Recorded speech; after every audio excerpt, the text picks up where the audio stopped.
प्यारे बच्चों में के आनंद आप सभी का स्वागत करता हूं इस ऑनलाइन प्लेटफॉर्म पर। जैसा कि प्रारंभिक परीक्षा हो गई है आपकी 19 जून 2022 को और अब आप तैयार हो रहे हैं मुख्य परीक्षा के लिए। अधिकांश बच्चे अपने कट ऑफ को लेकर भी क्लियर हो गए हैं और अब एक ऐसा समय है जब आप निर्धारित कर सकते हैं कि अब हमें मुख्य परीक्षा देनी है। मुख्य परीक्षा के संदर्भ में जो सबसे बड़ी समस्या या कहें कि सबसे बड़ी दिक्कत आती है बच्चों के सामने वो ये होती है कि सिलेबस काफ़ी बड़ा है, 6 पेपर हैं। ठीक है, इन 6 पेपर का सिलेबस अगर आप देखेंगे तो लगभग 18 पेज तक पहुंचेगा। 18 पेज का ही सिलेबस है आपके पास। ठीक, अब 18 पेज के सिलेबस पे हमें ये नहीं पता है कि किस सेगमेंट में कौन से किस प्रकार के प्रश्न बनते हैं। अब इसी समस्या के समाधान के लिए सामान्यतः टेस्ट सीरीज प्रेजेंट की जाती है। अब ये जो मुख्य परीक्षा संपन्न हुई इसके लिए हमने पिछले साल अगस्त में यानी कि 25 जुलाई 2021 को जो पेपर हुआ था उसके पश्चात एक मुख्य परीक्षा टेस्ट सीरीज लॉन्च की थी। जैसा कि हर बार होता है कि हम जो भी लॉन्च करते हैं या फिर जो भी आपको पढ़ाते हैं उससे कितना फ़ायदा बच्चों को पहुंचा उसको प्रमाण सहित लेकर आते हैं। इसी बात को ध्यान में रखते हुए मैंने मुख्य परीक्षा जो टेस्ट सीरीज 2020 के लिए हुई थी जिसका एग्जामिनेशन 24 अप्रैल 2022 को संपन्न हुआ, अप्रैल के महीने में संपन्न हुआ, इसमें कौन कौन से ऐसे प्रश्न थे जिसके उत्तर आपको टेस्ट सीरीज से मिले। मैं भी क्लास की बात कर ही नहीं रहा हूँ, क्लास पे अगर मैं पूछूंगा तो ये संख्या काफ़ी बड़ी हो जाएगी। प्री की परीक्षा, मुख्य परीक्षा, इन सब के लिए जो क्लासेस चलती हैं वो तो अलग साइड की बात कर रहा हूँ, मैं केवल टेस्ट पेपर की बात कर रहा हूँ। तो आनंद सुपर 100 द एकेडमी ने जो मुख्य परीक्षा टेस्ट सीरीज चलाई थी उसमें हम उन प्रश्नों पर बात करेंगे प्रमाण सहित। मैं प्रमाण देने ही आया हूँ कि ये प्रश्न अप्रैल 2022 वहाँ की मुख्य परीक्षा में आए।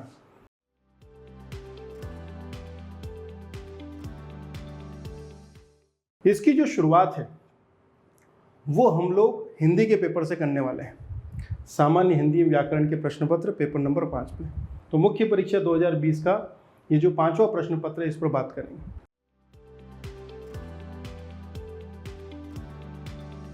तो आइए बच्चों अब हम आगे बढ़ते हैं और पेपर का विश्लेषण करते हैं। पहला प्रश्न जो कि पेपर नंबर 5 में आपको अप्रैल के महीने में देखने को मिला, हिंदी के पेपर नंबर 5 में आपने देखा पहला प्रश्न पारिभाषिक शब्दावली का क्या तात्पर्य है या पारिभाषिक शब्द क्या होते हैं।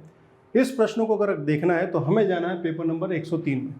हमने कुल मुख्य परीक्षा में 116 पेपर बनाए थे, इस बार 216 बनाने वाले हैं। 116 बनाए थे, इस बार 216 बनाने वाले हैं।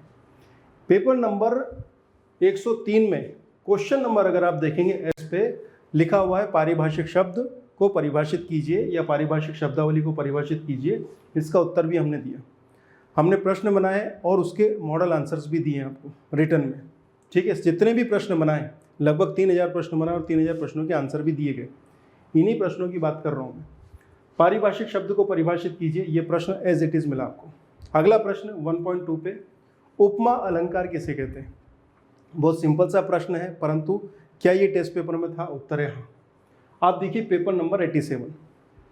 पेपर नंबर 87 का जो क्वेश्चन नंबर है वो है आई, उपमा अलंकार को परिभाषित कीजिए। एज इट इज प्रश्न मिलेगा आपको, ध्यान दीजिए इधर। उपमा अलंकार किसे कहते हैं ये एमपीपीएससी ने पूछा और पेपर नंबर 87 में क्वेश्चन नंबर आई पर आप देखेंगे उपमा अलंकार को परिभाषित कीजिए। ये प्रश्न पत्र है, इसका सॉल्यूशन देखिए आप। उपमा अलंकार परिभाषा दी, उसके उदाहरण दिए और उसके बाद में एक अतिरिक्त लाइन। जिसने लिखा उसको पूरे के पूरे अंक प्राप्त हुए। अगले प्रश्न पे चलते हैं।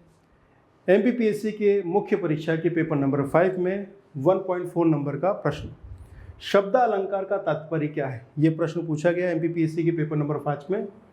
अब ये पेपर या ये कहें कि इस प्रश्न को हम कहाँ टेस्ट सीरीज में ढूंढ सकते हैं। फिर चलिए मुख्य परीक्षा test series paper number 87, paper number 87 का प्रश्न क्रमांक बी, शब्द अलंकार से क्या तात्पर्य है। ध्यान दीजिएगा, प्रश्न क्या पूछा था, शब्द अलंकार का तात्पर्य है। हमने क्या प्रश्न बनाया था, शब्द अलंकार से क्या तात्पर्य है। एज इट इज, भाषा भी लगभग वही। उत्तर है जब साहित्य या काव्य में शब्दों के कारण सौंदर्य चमत्कार उत्पन्न होता है तो इन्हें शब्द अलंकारों के रूप में जाना जाता है। प्रमुख शब्द अलंकार है अनुप्रास, यमक, श्लेष। खत्म। 3 में से 3 अंक आपके हाथ में। प्रश्न और उत्तर मुझे बताते हुए खुशी है बच्चों की लगभग 50% अंक, 700 से ज़्यादा अंक के प्रश्न आपको मुख्य परीक्षा की टेस्ट सीरीज से मिले हैं। अभी मैंने बताना शुरू किया, आप काउंटिंग शुरू कर सकते हैं। ठीक है, अगला प्रश्न है जो कि एमपीपीएससी मुख्य परीक्षा पेपर नंबर 5 हिंदी के पेपर में पूछा गया, तद्भव शब्द किसे कहते हैं। ठीक, अब हम कहाँ चलेंगे, पेपर नंबर 102। फिर से अपनी टेस्ट सीरीज खोलिए, पेपर नंबर 102 खोलिए और उसमें जाइए क्वेश्चन नंबर ई पर। तद्भव शब्द से क्या तात्पर्य है। प्रश्न क्या था, एमपीपीएससी ने क्या पूछा, तद्भव शब्द किसे कहते हैं। हमने क्या बनाया था, तद्भव शब्द से क्या तात्पर्य। मूल भाव वही, प्रश्न वही और आंसर आपको जो लिखना है, आंसर भी आपको दिया गया। ठीक, उदाहरण सहित। अगला प्रश्न, बहुब्रीहि समाज किसे कहा जाता है। बहुब्रीहि समाज किसे कहते हैं, ये प्रश्न एमपीपीएससी मुख्य परीक्षा में पूछा गया था पेपर नंबर 5 में। 1.6 नंबर का प्रश्न है ये। अब इसको हम ढूंढेंगे मुख्य परीक्षा की टेस्ट सीरीज में पेपर नंबर 90। पेपर नंबर 90 का अगर आप क्वेश्चन नंबर देखेंगे F, तो यहाँ पर प्रश्न है बहुब्रीहि समाज को परिभाषित कीजिए। एज इट इज प्रश्न है और इसका आंसर भी आपके सामने है। बहुब्रीहि समाज क्या है और उसके उदाहरण भी हमने दिए, प्रश्न दिए, प्रश्न पेपर दिए और उसके मॉडल आंसर्स भी दिए।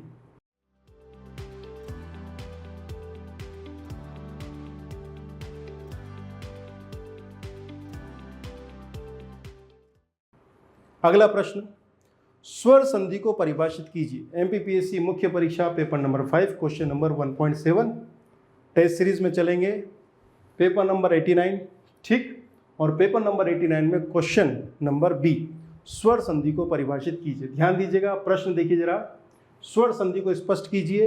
एमपीपीएससी ने पूछा, हमने क्या बनाया, स्वर संधि को परिभाषित कीजिए। प्रश्न हो गया, क्या इतना पर्याप्त है, ना भैया। उत्तर लिखिए और उदाहरण लिखिए और 3 नंबर लेके जाइए। ठीक है, जिन बच्चों ने भी लिखा उनको 3 अंक मिले। अगला प्रश्न, तत्सम शब्द का अर्थ क्या होता है। तत्सम शब्द का अर्थ क्या होता है, ये एमपीपीएससी ने पूछा अपने पेपर नंबर 5 में क्वेश्चन नंबर 1.8 में। हमारा है पेपर नंबर 101। ठीक, इस 101 पेपर में क्वेश्चन नंबर ई, तत्सम शब्द से क्या तात्पर्य है। फिर से रिपीट करता हूँ, एमपीपीएससी ने पूछा तत्सम शब्द का क्या अर्थ है, हमने पूछा तत्सम शब्द का क्या तात्पर्य है। अर्थ और तात्पर्य क्लियर, कोई समस्या नहीं, यानी कि एज इट इज प्रश्न, आंसर भी सामने है। आंसर लिखिए, 3 में से 3 अंक प्राप्त करिए। अगला प्रश्न, विराम चिन्हों से क्या तात्पर्य है। एमपीपीएससी मुख्य परीक्षा पेपर नंबर 5 क्वेश्चन नंबर 1.10। विराम चिन्हों से क्या तात्पर्य है, इसको हमें बताना है। कहाँ ढूंढेंगे, आइए पेपर नंबर 92। मैं फिर निवेदन कर रहा हूँ, आनंद सुपर 100 का ऐप खोलिए, क्वेश्चन नंबर या मुख्य परीक्षा टेस्ट सीरीज पे जाइए, पेपर नंबर 92 खोलिए और वहाँ पर चले जाइए क्वेश्चन नंबर ए पे। विराम चिन्हों को परिभाषित कीजिए। 3 नंबर में पूछा गया प्रश्न, एमपीपीएससी ने पूछा विराम चिन्हों से क्या तात्पर्य है, हमने पूछा विराम चिन्हों को परिभाषित कीजिए। बात समझ में आई। सेम प्रश्न, उत्तर आपको लिखना है, उत्तर लिखिए और 3 अंक प्राप्त करिए, कोई समस्या नहीं। अगला प्रश्न, संधि का अर्थ क्या है और उसके प्रकार कौन से हैं। संधि का अर्थ क्या है और उसके प्रकार कौन से हैं, ये एमपीपीएससी ने पूछा पेपर नंबर 5 में 1.11 में। ठीक भैया, हम कहाँ चलेंगे, पेपर नंबर 83 एमपीपीएससी मुख्य परीक्षा टेस्ट सीरीज का पेपर नंबर 83 पर जाएंगे और यहाँ पर हम देखेंगे क्वेश्चन नंबर डी, संधि को परिभाषित करते हुए इसके भेद बताइए। ठीक भैया, आंसर आपके सामने है। संधि को परिभाषित किया, 2 वर्णों के मेल से उत्पन्न विकार को संधि कहते हैं, जैसे रवि जमा इंद्र इक्वल टू रविंद्र। और संधि के भेद, स्वर संधि, व्यंजन संधि और विसर्ग संधि। ठीक भैया, काम सही चल रहा है। आप ये मत बोलिएगा सर पेपर आपने आउट कर दिया, क्योंकि जब पेपर बना उसके 6 महीने पहले अगस्त माह में ये टेस्ट सीरीज लॉन्च की गई थी। आपका पेपर अप्रैल में हुआ है। पेपर बनने के लगभग 6 महीने पहले ये पेपर बनाने शुरू किए थे हमने। ठीक है, तो एमपीपीएससी ने शायद हमारा पेपर आउट किया है, हमने उनका पेपर आउट नहीं किया। ठीक है भैया। अगला प्रश्न, द्वंद्व समास का अर्थ क्या है और उसके प्रकार कौन से हैं। ये प्रश्न पूछा एमपीपीएससी ने पेपर नंबर 5 में 1.12 में। हमें कहाँ मिलेगा, मुख्य परीक्षा टेस्ट सीरीज पेपर नंबर 90 के क्वेश्चन नंबर पर जाइए ई। मैं फिर निवेदन कर रहा हूँ, ऐप खोलिए, पेपर खोलिए, क्वेश्चन देखिए और साथ में देखिए सॉल्यूशन। द्वंद्व समाज को परिभाषित किया और उदाहरण दिए 3। एक भी उदाहरण लिख दोगे तो भी 3 नंबर पूरे हैं। ठीक है भैया, आगे बढ़ें। अगला प्रश्न है कहावत किसे कहते हैं। ठीक है, ये प्रश्न पूछा एमपीपीएससी ने पेपर नंबर 5 में 1.13 और हमने प्रश्न बनाया, कहाँ बनाया, पेपर नंबर 93 में चलते हैं और प्रश्न पूछा लोकोक्ति या कहावत का अर्थ स्पष्ट कीजिए। हमारा प्रश्न क्या था, कहावत का अर्थ स्पष्ट कीजिए। एमपीपीएससी ने क्या पूछा, कहावत किसे कहते हैं। ठीक, या हमने कहावत का एक पर्यायवाची शब्द लोकोक्ति भी उठाया, लोकोक्ति या कहावत का अर्थ स्पष्ट कीजिए और उसके बाद में इसका अर्थ बता दिया। लोक जीवन में प्रचलित वे युक्तियां जो कि भाषा में सौंदर्य या चमत्कार उत्पन्न करती हैं कहावतें कहलाती हैं। जैसे ओखली में सिर दिया तो मुसलों का क्या डर। एमपीपीएससी के मैदान में कूद ही गए हैं तो फिर क्या डर है हिंदी के पेपर का या मुख्य परीक्षा का। आसान है, बस सही रास्ते पे जाना है। फिर से चलते हैं, एमपीपीएससी मुख्य परीक्षा पेपर नंबर 5 क्वेश्चन नंबर 1.15 व्यंजन संधि किसे कहते हैं, ये प्रश्न पूछा गया। क्या हमने ये प्रश्न दिया था आपको टेस्ट सीरीज में, पेपर नंबर 89 पे जाइए, क्वेश्चन नंबर F व्यंजन संधि को परिभाषित कीजिए। व्यंजन संधि को परिभाषित कीजिए एज इट इज प्रश्न। और एमपीपीएससी ने भी क्या पूछा था भैया, एमपीपीएससी का प्रश्न देखिए, व्यंजन संधि किसे कहते हैं, हमने पूछा व्यंजन संधि को परिभाषित कीजिए। तो कर देते हैं, उत्तर सामने है। संधि की प्रक्रिया के दौरान जब व्यंजन के साथ व्यंजन या स्वर का मेल होता है तो इससे उत्पन्न विकार को व्यंजन संधि कहते हैं। जैसे जगत, ये हलंत है यहाँ पे ध्यान रखना, भूलना नहीं, जगत जमानात इक्वल टू जगन्नाथ, यह है व्यंजन संधि। ठीक है बच्चों, इस चीज़ को मैं कंटिन्यू करूंगा, मैं सारे के सारे 6 पेपर सॉल्व कराऊंगा और ये बताऊंगा कि भैया यहाँ से ये प्रश्न आए हैं। अभी तक मेरा ऐसा मानना है 1400 अंकों की मुख्य परीक्षा में 50% प्रश्न, ये यूँ कहें कि 50% अंक के प्रश्न यानी कि 700, लगभग 700 अंक के प्रश्न टेस्ट सीरीज से हैं। पिछली बार 116 पेपर थे, इस बार 216 पेपर हैं और ये टेस्ट सीरीज लॉन्च करती गई है। आज ही 116 पेपर का लाभ आप ले सकते हैं। कंपटीशन तगड़ा है, नवंबर में आपको एग्ज़ाम देनी है। आगे बढ़ता हूँ, एमपीपीएससी मुख्य परीक्षा पेपर नंबर 5 क्वेश्चन नंबर 1.18 समास किसे कहते हैं। ठीक है भैया, एमपीपीएससी ने पूछ लिया, हम भी ढूंढ लेते हैं। पेपर नंबर 90 खोलिए, जाइए और वहाँ पर लिखा हुआ है समास को परिभाषित कीजिए। ये प्रश्न एमपीपीएससी ने क्या पूछा, समास किसे कहते हैं, हमने पूछा समास को परिभाषित कीजिए। कर देते हैं भैया। जब 2 या 2 से अधिक शब्दों के मेल से एक नया एवं सार्थक शब्द बनता है तो उस नवीन एवं सार्थक शब्द को समास कहा जाता है। ठीक है, जैसे राजा की आज्ञा को हम संक्षिप्त रूप में राजाज्ञा भी कह सकते हैं। यहाँ पर राजाज्ञा जो शब्द है, जो कि एक सार्थक शब्द है, वह समास को प्रदर्शित करता है, एक सामासिक शब्द है। आगे बढ़ते हैं, एमपीपीएससी मुख्य परीक्षा 2020 जो कि अप्रैल 2022 को हुई, उसका पेपर नंबर 5 क्वेश्चन नंबर 1.20 कर्मधारय समास का तात्पर्य है क्या। कर्मधारय समास का तात्पर्य क्या है, ये प्रश्न पूछा एमपीपीएससी ने। ठीक है भैया, अब हम चलते हैं हमारे एमपीपीएससी मुख्य परीक्षा 2020 की टेस्ट सीरीज के पेपर नंबर 90 पर और उसके क्वेश्चन नंबर आई पर। कर्मधारय समास को परिभाषित कीजिए, ये प्रश्न है और कर्मधारय समास को हमने उत्तर के रूप में दिया। फिर से एमपीपीएससी ने क्या पूछा था, कर्मधारय समास का तात्पर्य क्या है, हमने क्या बनाया, कर्मधारय समास को परिभाषित कीजिए। आपके पेपर के 6 महीने पहले ये टेस्ट सीरीज शुरू हुई थी और ख़त्म हुई। नवंबर में आपके पेपर हैं और ये टेस्ट सीरीज आज लॉन्च कर दी गई है नई वाली। पिछली बार 116 पेपर बनाए थे, इस बार 216 पेपर अवेलेबल है। मुझे उम्मीद है कि लगभग 1400 में से 1000 नंबर के प्रश्न आपको मिलेंगे इसी तरह से, प्रश्न के साथ उत्तर। ठीक है, वह समास जिसका पूर्व पद प्रधान हो तथा विशेषण हो और वह पद विशेष्य हो कर्मधारय समास कहलाता है, जैसे नीलकमल या अधखिला।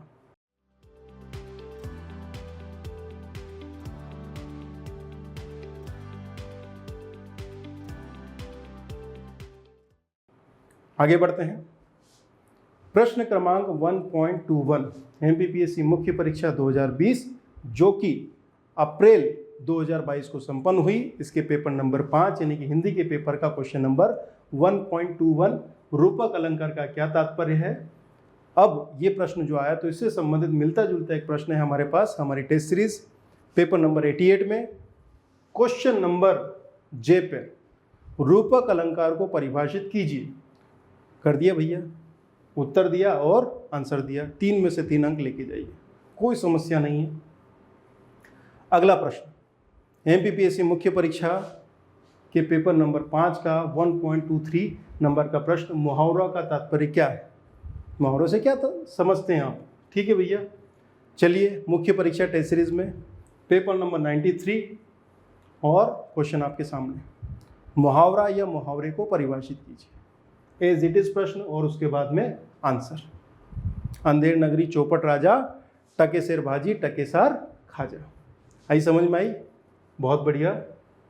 अगला प्रश्न, मुहावरे तथा लोकोक्तियों के अंतर को स्पष्ट कीजिए। मुहावरे तथा लोकोक्तियों के मध्य अंतर को स्पष्ट कीजिए, प्रश्न पूछा गया था। तो आइए देखते हैं आपको टेस्ट पेपर में कहाँ मिलेगा। एमपीपीएससी 2020 की मुख्य परीक्षा की टेस्ट सीरीज जो कि आनंद सुपंडित ने चलाई थी, पेपर नंबर 93 में क्वेश्चन नंबर सी, मुहावरे एवं कहावत या लोकोक्ति में अंतर स्पष्ट कीजिए। एज इट इज प्रश्न है, मुहावरे लोकोक्ति में अंतर, मुहावरों लोकोक्ति में अंतर।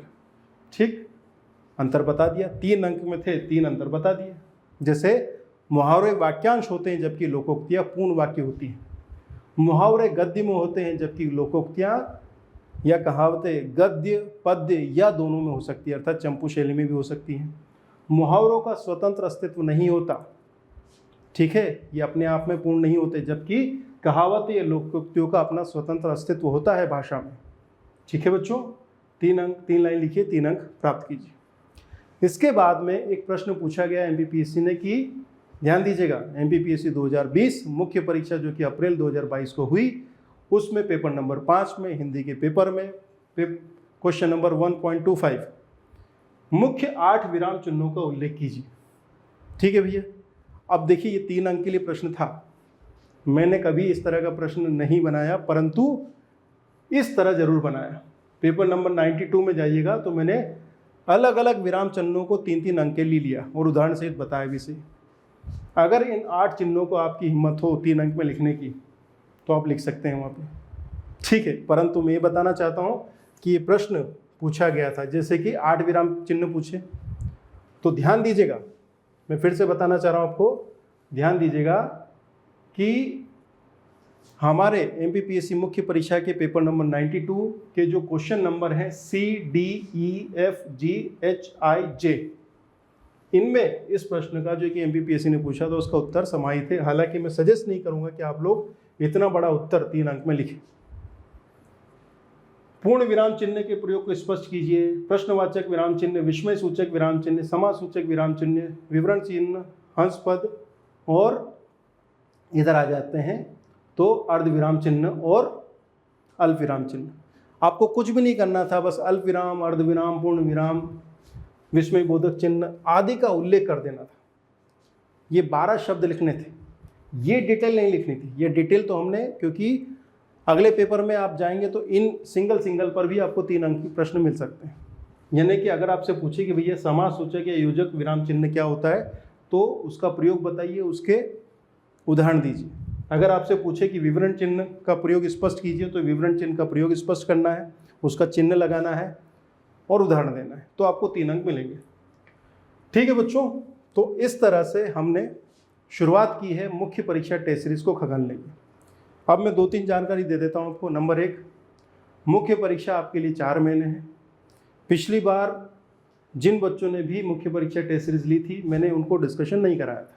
मेरे पास मेरी स्वास्थ्य संबंधी दिक्कतें थी, तो मैंने 116 पेपर बना के दिए थे उनको, आंसर्स भी बना के दिए थे। और मुझे खुशी है कि 1400 अंक के पेपर्स में लगभग 700 अंक के प्रश्न, जिनके उत्तर मैं आपको दिखा पा रहा हूँ यहाँ पे, ये उपलब्ध है। इस तरह से ये उपलब्ध हो पा रहे हैं, जो कि मैं आपके सामने लेकर आऊँगा एक एक क्रम करके, एक एक पेपर को उठा के। अभी हिंदी का पेपर पूरा नहीं हुआ, ये पहला पार्ट है इसका, ज़्यादा बड़ा वीडियो ना बने इसलिए मैंने छोटे छोटे पार्ट में लिया है। तो इस बार मेरी योजना है कि इस बार 700 अंक नहीं बल्कि 1000 अंक को आपको टेस्ट पेपर से ही मिल जाए।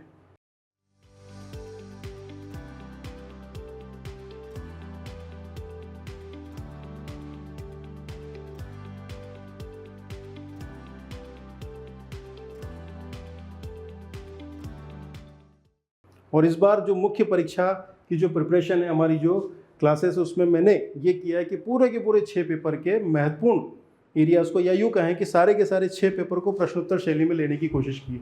यानी कि मैं पेपर उठाऊंगा और उससे संबंधित महत्वपूर्ण प्रश्नों को इसी फॉर्म में प्रश्न दूंगा, उत्तर दूंगा, और यहाँ पर उत्तर में भी टाइपिंग नहीं मिलेगी, इस बार खुद लिख के आपको पहुँचाऊँगा ताकि आपको पता रहे कि कैसे लिखना है वहाँ पर। मुद्दा क्या है? नंबर 1 बात कि अगर आप उस प्रश्नोत्तर सेशन को अटेंड करते हैं और टेस्ट सीरीज को लेते हैं तो मुझे उम्मीद है कि आपका इंटरव्यू कॉल होना चाहिए। मैं ये बात तब कर रहा हूँ जब आपने मुख्य परीक्षा के सिलेबस को नहीं पढ़ा है, आपने कोई क्लास नहीं की। मैं केवल प्रश्न और उत्तर की बात कर रहा हूँ कि जो प्रश्न और उत्तर मैं समझा के आपको डिटेल दे रहा हूँ, अगर आप इनको लिख आते हैं तो भी मुझे उम्मीद है कि लगभग टेस्ट सीरीज से केवल इन 216 पेपर से 1000 नंबर के प्रश्न, और उधर अगर बात करेंगे तो हम लगभग 1200-1300 अंक के प्रश्नों को कवर कर पाएंगे। इससे ज़्यादा की क्षमता नहीं है। अगर हम 1200 अंक के पेपर्स को कवर कर लेते हैं क्वेश्चन आंसर सेशन में तो ये बहुत बड़ी बात है। फिर उसके बाद ध्यान दीजिएगा कि बहुत सारे ऐसे प्रश्न हैं जैसे एथिक्स में, हिंदी में, वहाँ पर आपको अपनी योग्यता, राइटिंग स्किल का प्रयोग करना पड़ेगा। यानी कि कॉन्सेप्ट्स क्लियर हैं तो आप एथिक्स में कुछ ऐसे आंसर लिख पाएंगे, केस स्टडीज़ वगैरह, जिसको गेस कर पाना, उसके पैटर्न को गेस कर पाना सही है। परंतु अगर आप सोचें कि नहीं हमें as it is case study मिलेगी तो वो आनंद मास्टर नहीं कर सकता। मैं पेपर आउट नहीं करता हूँ बेटा, मैं केवल ये गेस करता हूँ अपने अनुभव से कि आपको कौन कौन से प्रश्न मिल सकते हैं। आज एक पहला एग्जाम्पल दिया कि पेपर बनाएं, उन पेपर्स में से एज इट इज़ प्रश्न आपको मिले और उसके मॉडल आंसर्स भी मैंने आपको दिए थे। ठीक है, तो ये पहला भाग मैं यहीं कंप्लीट कर रहा हूँ। आप लोगों को मैं सूचित कर रहा हूँ MPPSC मुख्य परीक्षा की टेस्ट सीरीज जिसमें 216 पेपर होने हैं, उसमें से 116 पेपर डाले जा चुके हैं और 100 पेपर वो डालने हैं अगले 4 महीने में।